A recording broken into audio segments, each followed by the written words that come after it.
monde, j'espère que vous allez bien, moi ça va et aujourd'hui on se retrouve pour une nouvelle vidéo.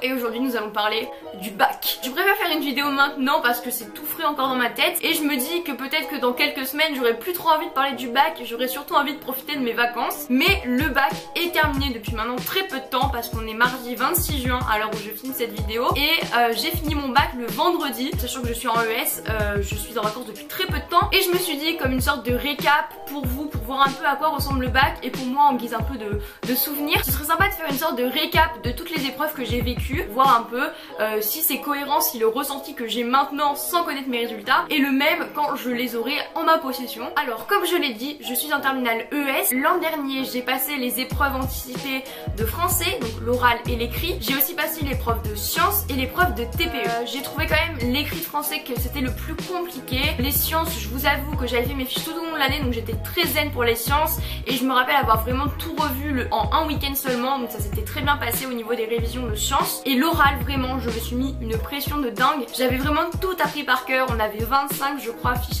lecture analytique et j'avais tout appris par cœur, mais vraiment quand je vous dis par cœur c'est vraiment par cœur. Je me souviens que du coup j'avais pas forcément une mauvaise surprise à l'oral. Et donc en ce qui concerne mes notes aux épreuves anticipées, j'avais eu 13 en l'écrit de français, 15 en sciences, 19 au TPE et à mon oral de français j'ai eu 20. Donc voilà, ça me fait 54 points d'avance actuellement. Je ne connais pas mes notes aux épreuves de terminale. Étant en section européenne anglais en histoire géo, c'est la première épreuve que j'ai passée qui consiste donc en un oral face à deux professeurs qui ne sont pas les nôtres, donc pas de notre lycée. J'étais passée le matin, donc il fallait arriver très tôt sur les lieux, il pleuvait, il faisait froid, je me rappelle c'était horrible. Et donc j'ai été avant-dernière à passer parce qu'on choisissait notre ordre de passage et avec une amie en fait on voulait finir le plus tard possible parce qu'on venait nous chercher tard. Donc en fait on a vu tout le monde passer et tout le monde sortait en disant c'était une catastrophe, j'ai complètement raté, on est tombé sur de l'histoire, on n'a pas fait ça en cours et tout. Et c'était horrible parce que le stress du coup montait beaucoup. Et j'ai eu une chance de malade, je suis tombée sur la géographie au lieu de l'histoire. Parce qu'il faut savoir qu'en histoire le programme était beaucoup plus conséquent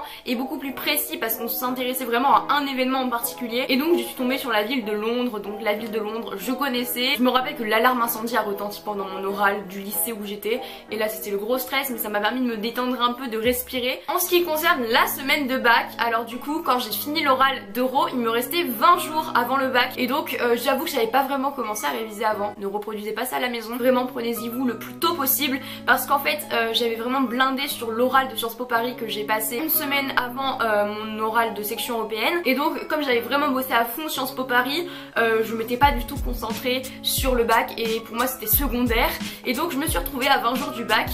Comme ça je me suis dit putain Emma qu'est-ce que tu viens de faire. Et donc j'ai blindé sur mes fiches de révision parce que c'est ma technique de révision. Je me suis vraiment beaucoup concentrée sur la philo qui était la première épreuve parce que je me suis dit il faut vraiment que tu blindes la philo parce que la philo c'est compliqué. Il y avait 22 ou 24 chapitres et il fallait connaître toutes les références dedans. J'ai blindé la philo, je vous jure, vraiment j'ai bossé que ça en fait quasiment la semaine avant le bac et donc j'ai passé mes journées à apprendre de la philo, à écouter le rap de philo, à l'apprendre par cœur, à regarder les vidéos de Cyrus North, si tu m'entends merci. Et donc j'ai passé vraiment ma vie à faire de la philo parce que je voulais réussir cette épreuve. Et la veille de la philo j'étais plutôt confiante parce que comme j'avais grave bossé je me suis dit il n'y a pas de raison que tu tombes sur un chapitre que tu connais un peu moins, t'as bien bossé, t'as bossé tous les pronos, toute ta semaine tu vas la tuer, tout va bien se passer, tu vas bosser la veille pour le lendemain pour toutes les épreuves mais ça ira. Et quelle erreur, mais quelle erreur. Et donc le lundi je suis tombée d'assez haut parce qu'en fait il y avait deux chapitres que je connaissais un peu moins. Lesquels c'était? Évidemment c'était l'art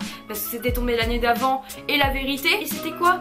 Les deux dissertations. Avec mon professeur on avait fait que des dissertations tout au long de l'année et on avait fait une seule explication de texte et franchement je ne maîtrisais pas la méthodo. J'avais regardé la veille une vidéo de méthodologie de l'anti-sèche mais ça me suffisait pas pour vraiment être calée sur le sujet et donc là j'étais vraiment pas bien quand j'ai vu les sujets. Je me suis posée, je me suis dit Emma qu'est-ce que tu fais, qu'est-ce que tu prends? Au final je me suis décidée quand même pour prendre l'explication de texte parce que ça parlait de sujets, de chapitres, de thèmes que je maîtrisais plus que ceux de la dissertation et donc je me suis dit vaut mieux que je me lance là-dedans parce que j'ai plein de choses à dire même si la méthodo est pas au top parce que c'est la réflexion qui compte en philo. Donc je suis vraiment partie sur le texte et je me suis dit ça devrait faire, il n'y a pas de raison, t'as bossé tout au long de l'année et tu sais réfléchir par toi-même. Et donc au final je suis quand même contente de ce que j'ai rendu en philo mais vraiment j'ai aucune idée de l'estimation que je peux faire de ma note. Tout au long de l'année, j'ai eu entre 12 et 15 en philo. Ma dernière note c'était 15, mais vraiment je connaissais le sujet très bien. Et quand je connaissais pas trop les sujets, j'arrivais à m'en sortir avec 12-13, mais mon prof avait l'air de très bien noter quand même. Donc je ne sais vraiment pas. J'aimerais bien avoir 12 en philo, parce que 12 en philo c'est quand même vachement bien. Donc le lundi après-midi, je rentre, je suis morte de fatigue, je suis complètement HS. Mais bon, je me dis, il faut que je me ressaisisse, il faut que j'y retourne. Là je me mets à bosser l'histoire comme jamais. C'était un stress immense. Je crois que l'histoire c'était le plus gros stress que j'ai eu la semaine. J'étais pas bien du tout la veille parce que c'était une matière qu'OF 5 et je me disais mais j'ai fait n'importe quoi, j'ai priorisé la philo pour qu'au final ça tombe sur mes impasses. Je m'en voulais énormément pour la philo et donc j'étais vraiment très stressée pour l'histoire géo. Il me restait beaucoup de chapitres à revoir en géographie. Il y avait des chapitres qu'on n'avait pas fait totalement en cours et donc ceux-là j'ai vraiment dû les apprendre et ça a été un gros stress. Et en plus je devais revoir en plus ceux de la veille, non pas de la veille n'importe quoi, ceux de l'année. Je me suis couchée très tard le lundi soir, je me suis couchée à genre 2h30, 3h, un truc comme ça pour finir de réviser. Genre c'était vraiment horrible, j'étais déjà trop fatiguée. Et donc je suis allée en histoire géo. Vraiment je faisais un coup de poker, j'avais peur de tomber sur les chapitres que je maîtrisais moins bien. Et là, une chance magnifique, je suis tombée sur mes sujets préférés. En études de doc, il y avait les mémoires de la Seconde Guerre mondiale. C'était vraiment mon chapitre préféré. J'adorais ce chapitre, en plus c'est un sujet qui m'a toujours beaucoup intéressée. Pas que je sois une psychopathe, mais en particulier l'histoire du génocide juif, je m'y étais beaucoup intéressée.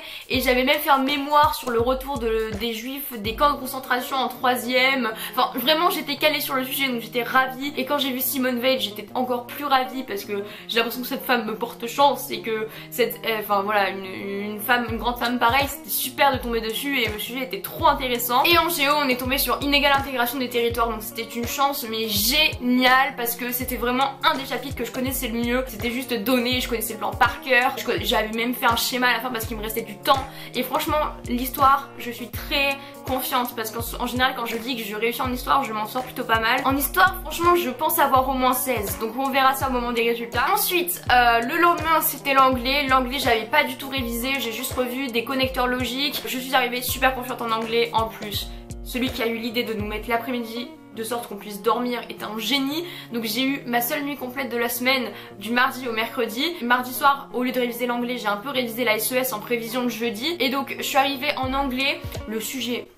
C'était quoi ce sujet? Les timbres et les trains, genre c'était vraiment très bizarre. Mais en écriture d'invention, on devait écrire un discours et j'adore écrire les discours donc j'étais juste ravie et vraiment je suis très contente de ce que j'ai rendu sur mon discours en anglais. Donc j'espère que ça suffira, j'espère que ça sera bien, que c'est ce qui correspond aux attentes. Et en anglais j'aimerais bien avoir au moins 15 parce que comme je parle assez bien anglais, je pense qu'au niveau de la compréhension écrite ça devrait aller. Qu'au niveau de l'expression écrite, j'ai vraiment donné de mon mieux donc on verra mais j'aimerais bien avoir dans les 15. Ensuite, la SES, alors la nuit du mercredi au jeudi était terrible, je n'ai encore pas dormi, j'ai dormi quoi 3h, 3h30, j'étais explosée le matin en SES et extrêmement stressée parce que comme l'histoire c'était un gros enjeu, là c'était pire, c'était coef 7, j'ai jamais été très douée en SES et donc là j'étais vraiment très stressée parce que je maîtrisais très mal le chapitre sur travail, emploi, chômage et c'était la dissertation, donc évidemment je suis direct partie sur l'épreuve composée parce que je maîtrise assez bien, je maîtrisais très bien les chapitres qui étaient dedans. Franchement j'étais plutôt à l'aise avec ce qu'il y avait dedans et donc vraiment j'ai encore une fois donné de mon mieux, j'ai fait ce que j'ai pu donc on verra bien si ça correspond aux attentes. En SES je dirais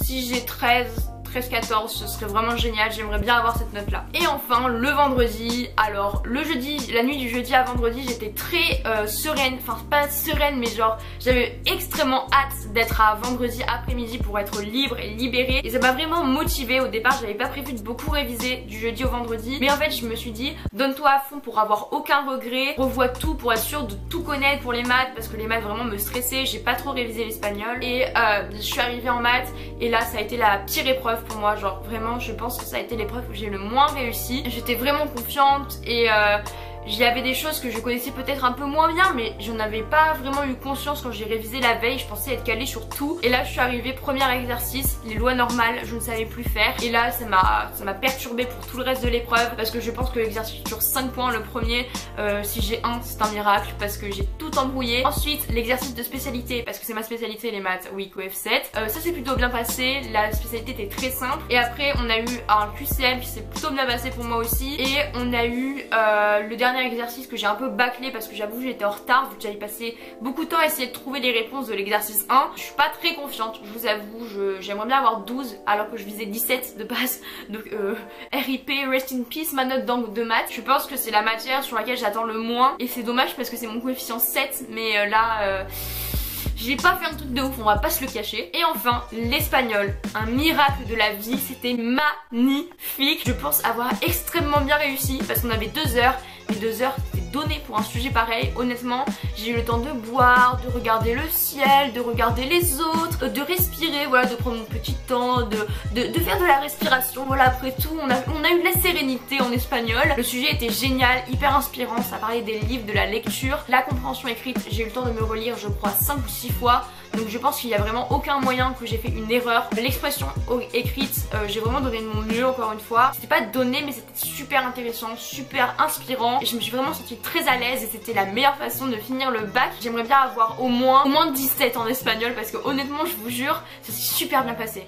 Donc voilà pour mon ressenti sur le bac en général. Je pense qu'en général ça s'est bien passé si on prend vraiment la globalité de la chose. C'est vrai que quand on est dedans, on a l'impression que ça passe super lentement, que chaque épreuve c'est un enjeu et quand on passe les épreuves ça passe très vite. Et vendredi je me suis dit en fait quand t'es dedans, t'as pas l'impression que ça passe vite, mais quand tu prends du recul le vendredi soir, tu te dis punaise, en fait c'est passé super vite et en fait c'est fou parce que c'est quelque chose dont on nous parle depuis des années, enfin depuis la 6ème on nous dit qu'on va passer le bac et en fait on s'en rend même pas compte, j'ai l'impression quand on le passe, vraiment on se fait une pression de fou et en fait c'est juste du travail régulier et en fait au fond dans les 2 dernières semaines il n'y a pas grand chose qui se joue quoi, c'est vraiment tout ce qu'on a fait avant qui va influer je pense. Je suis plutôt confiante pour ce bac, j'ai eu quelques difficultés dans certaines épreuves comme la philo, les maths et en SES je suis pas trop sûre de moi non plus mais on verra bien, j'ai envie de vous dire, là maintenant tout est joué. Ce que j'aimerais c'est d'avoir la mention bien ou très bien, donc on verra ça au moment des résultats. Vraiment très bien ce serait génial, ce serait un peu inespéré vu ce que j'ai fait en philo et en maths qui je pense vont me pénaliser mais honnêtement si j'ai bien je serais super contente donc voilà, au moins bien ce serait super donc on verra ça au moment des résultats. Salut!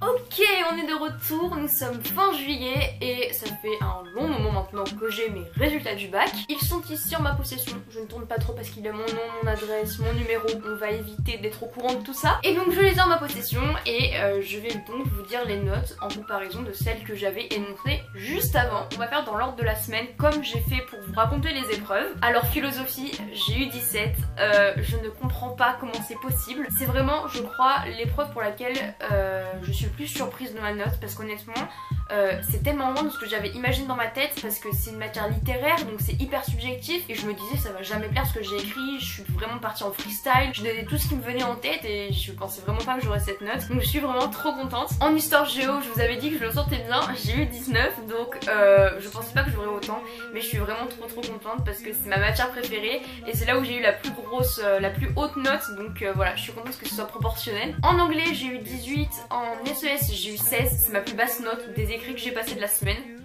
En maths j'ai eu 17 et là pareil je ne comprends pas comment c'est possible parce que je vous ai dit que j'avais raté et je le pensais sincèrement. On a dû me rajouter des points, vous savez en équilibrant les notes je sais pas mais merci la vie. Et en espagnol j'ai eu 19 donc voilà et en sport j'ai eu 14. Alors le 14 en sport pareil c'est inespéré parce que je ne sais pas d'où ça sort. Je n'ai jamais, mais quand je vous dis jamais c'est jamais dépassé les 10 au lycée avant la terminale en moyenne de sport. L'an dernier par exemple pour vous dire j'avais eu 7,5 par exemple en ultimate, c'est ce qu'on appelle communément du frisbee et on m'avait dit comme appréciation ne sait ni lancer ni rattraper le frisbee mais fait des efforts. Donc bon voilà, là c'est vraiment inespéré d'avoir eu 14 et je suis mais ultra contente, vous pouvez pas savoir à quel point c'est... Je me sens sportive, voilà, on peut m'appeler Emma InShape désormais. Et j'ai eu 18 à l'oral de section euro, donc voilà pour mes notes, j'ai eu 17,88 de moyenne et mention très bien, section européenne, donc je suis ravie en fait, voilà, c'est une belle façon pour moi de finir le lycée parce que j'ai toujours fait passer mes cours avant tout le reste et cette année par exemple ça a été vraiment dur de mettre YouTube de côté pour faire les cours et tout ça parce que honnêtement on a connu plus passionnant qu'apprendre des cours par cœur. Je suis vraiment trop contente que ça ait payé et voilà. Donc cette vidéo, si je la poste sur YouTube, c'est pas pour me vanter, c'est surtout pour vous montrer que, comme vous le voyez, je me suis carrément sous-estimée en pensant que j'allais vraiment rater mes épreuves. Et j'étais vraiment honnête dans la première partie de la vidéo quand je vous disais que j'avais raté.